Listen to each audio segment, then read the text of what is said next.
Welcome to Cheater Confessions. Let's get started with today's story. I was in the middle of a project review when my phone lit up. A simple buzz on the desk, nothing dramatic. I glanced down, expecting an email or maybe a reminder. Instead, it was a text from Mia, my wife of 11 years. It read, "I want a divorce. My mind is made up." That was it. No explanation, no conversation, no warning. I stared at the words, letting them settle. Most men might panic, argue, or rush to call back. I didn't. I typed a single word. Understood. I set the phone face down on the desk and looked back at the spreadsheet in front of me. The numbers were suddenly sharper, cleaner, like they made more sense than the mess waiting at home. See, I had suspected something for months. Mia's late nights, the quiet phone calls, the sudden coldness in her tone. I wasn't shocked, not really. Still, the way she dropped it through a text, like canceling a reservation, told me everything I needed to know. There was no sadness, not even anger, just a switch flipping inside me. If she wanted to make it clinical, I'd match her tone. I wouldn't beg. I wouldn't fight for scraps. I'd let her decision define the rules, and I'd follow them to the letter. When the meeting ended, I sat alone in the office for a while. I thought about the trips we'd planned, the small rituals of daily life that now felt like props in a staged play. But more than anything, I thought about the folder on my home computer, the one with her name on it. Mia believed she was in control. She thought she could write the ending with one text message. But what she didn't know was that I already had the next chapter written. That night, I drove home calm, steady. I knew exactly what I had to do. Long before Mia sent that text, I had already started piecing the puzzle together. It began with small things. Her phone face down at dinner, new excuses about work dinners, sudden Saturday errands that stretched into the evening. I noticed, but I didn't confront her right away. Instead, I called someone I trusted, Nathan Cole, a private investigator recommended by a colleague. He wasn't the type you see in movies, just a quiet man in plain clothes who blended into crowds. That's what made him effective. We met at a small diner. Nathan listened more than he spoke. When I laid out what I'd noticed, he nodded slowly, then said, "If there's something there, I'll find it." "I need the truth," I told him. Over the next few weeks, Nathan delivered. Photos of Mia at a downtown cafe, not with coworkers, but with one man, Adrian Wells. He was from her office, younger than me by a few years, with the kind of smug face that looked like it had never seen a bad day. But Adrian wasn't faithful to her. Nathan tracked him with another woman at a hotel 2 towns over. Then another. Screenshots of text messages pulled from a burner phone showed Adrian juggling at least 3 women, including Mia. One recording sealed it. Adrian laughing to a friend at a bar. "Mia? She's easy. Good for dinners. Nothing serious. She actually thinks I'm exclusive." I sat in my study late at night, staring at the evidence Nathan delivered in a neat folder. It was more than enough. Proof that Mia wasn't just betraying me, she was being played by the very man she thought she was choosing over me. I didn't rush to use it. Part of me hoped the affair would burn out, that she'd wake up one morning and realize what she was throwing away. But the moment her text came, I knew the waiting was over. The morning after Mia's text, I sat at my desk with the folder open on my computer. Inside was everything Nathan had gathered: photos, screenshots, even the audio file. I reviewed it all again, not out of doubt, but to decide how much of it she needed to see. I settled on 3 pieces, enough to shatter the illusion, but not so much that it looked like I was out for blood. I drafted a short message. No rant, no accusations, just 3 attachments and 4 words. Thought you should know. First was a photo of Adrian leaving a hotel with a brunette. The timestamp made it clear it wasn't ancient history. It was last week. Second was a screenshot of Adrian texting another woman. "Mia's busy tonight? You're up next." Third was the audio clip of him laughing with a friend. "She thinks I'm loyal." She's not the only one. I hit send, set the phone on the desk, and powered it down. That was it. No follow-up, no waiting for her reaction. I turned back to my work. Hours later, when I finally switched the phone back on, 30 missed calls, dozens of messages, voicemails stacked up. The texts came in waves. "Donald, what is this? These are fake. Tell me where you got this. Pick up the phone. Okay, maybe Adrian lied, but we can work through this. Don't do anything stupid. Forget what I said about divorce. My mind wasn't made up. I was upset. You can't just throw this away. We're married. The shift was almost instant, from certainty to panic, from control to desperation. She was unraveling, and all I had done was hold up a mirror. By evening, the doorbell rang. I already knew who it was.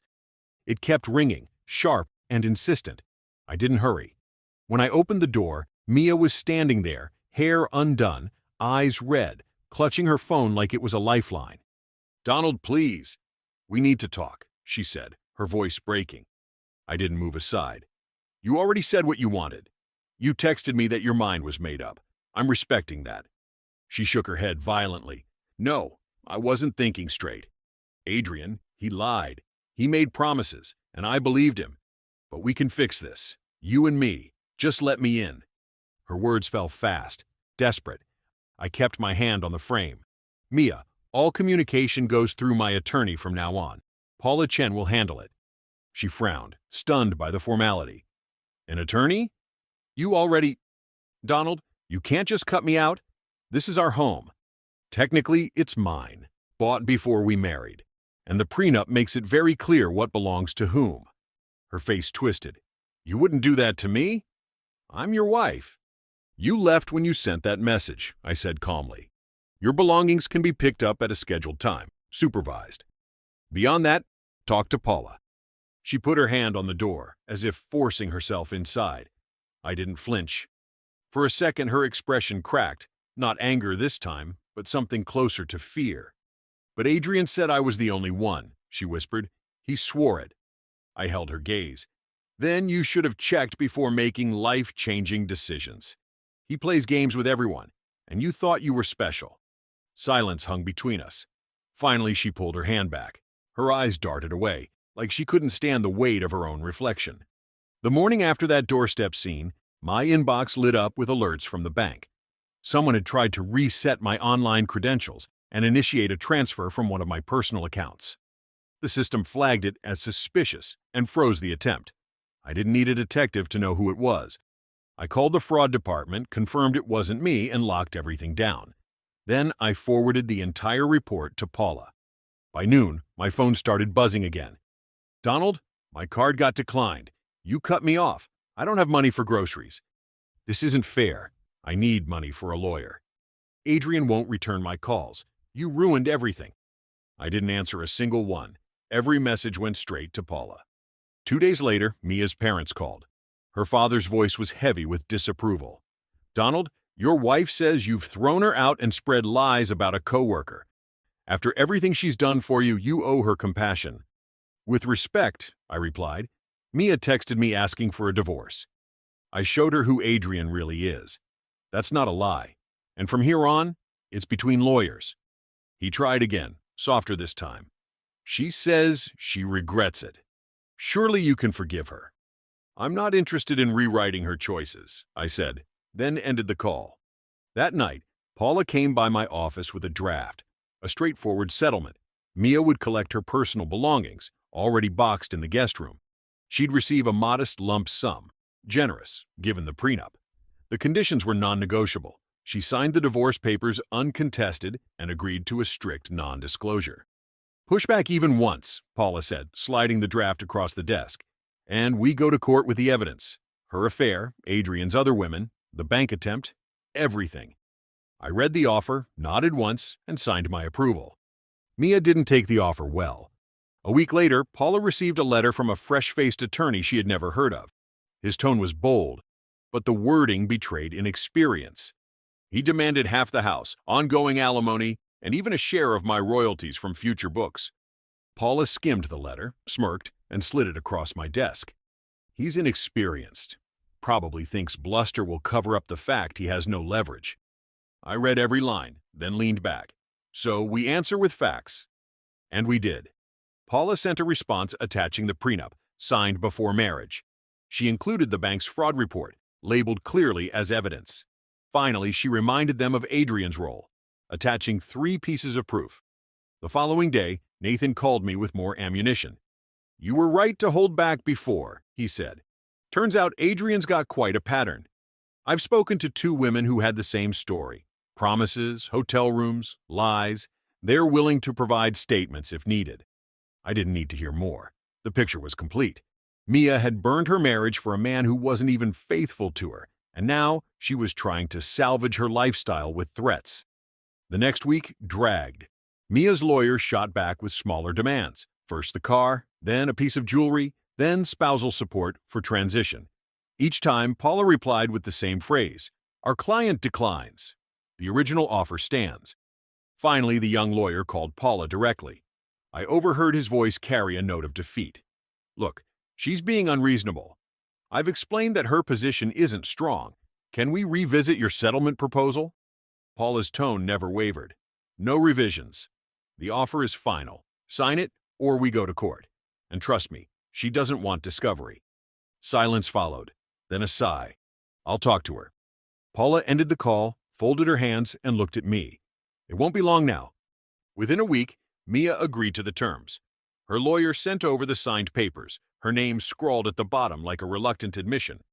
The pickup of her belongings was handled by a moving company, supervised by a neutral officer, Paula arranged. I wasn't there. I didn't want a scene in my driveway. By the time I came home that evening, the guest room was empty. The boxes were gone. So was she. The money transfer went through a day later, a lump sum that would keep her afloat if she budgeted wisely, but nowhere near the life she'd enjoyed with me. Fair, considering the prenup and everything else. I didn't hear from her directly after that. But word traveled. A mutual acquaintance mentioned Adrian had vanished from her life the moment the settlement was signed. He hadn't answered her calls, hadn't shown up. Apparently, he was already circling someone new. Another acquaintance told me Mia was staying with her sister, Claire. I didn't smile when I heard it, but I won't lie. I felt a sense of closure. At my own house, the silence was different now. Not empty, not heavy, just quiet. I slept through the night for the first time in months. No buzzing phone, no staged excuses, just peace. One evening, Paula called to confirm everything was final. "It's over, Donald. Papers are filed, the settlement is binding, NDA is in place. She can't drag this back into the light even if she wants to." After we hung up, I poured myself a drink and sat on the porch. For the first time in a long time, I didn't feel like I was waiting for the next move. The game was finished. She'd tried to play me, tried to play him, and ended up out of moves entirely. And me? I had my peace, my work, and my future back in my own hands. 2 months later, I was in the same place where it had started. My office, a spreadsheet open. My phone buzzed on the desk. This time, I didn't tense. I didn't even reach for it right away. When I finally glanced down, it was just a reminder for a meeting. Routine. Simple. No shocks, no explosions. And that felt like victory. I thought back to the first text from Mia. "I want a divorce." My mind is made up. She had expected me to fight, to chase, to fall apart. Instead, I gave her one word, and later, a single message that pulled the curtain back on her fantasy. That was all it took. I never begged. I didn't need to. The truth did the work for me. Adrian's lies, her choices, her desperation, they all collapsed under their own weight. My role was to stay calm, stay steady, and refuse to be dragged into her chaos. There were moments, especially in the first week, when the silence felt strange. After more than a decade of marriage, quiet evenings and empty mornings had a different weight. But slowly, that weight shifted. I realized something important. Revenge had never been the goal. I didn't want to destroy Mia. I wanted freedom. I wanted the truth. And the cleanest revenge, if you could even call it that, was simply letting her face the consequences of her own decisions. She lost the comfort she had taken for granted. She lost the game she thought she was winning. And me? I walked away with clarity, dignity, and control. She had believed she was writing the ending. But in the end, the story was mine. And I was just beginning the next chapter. Thank you for watching.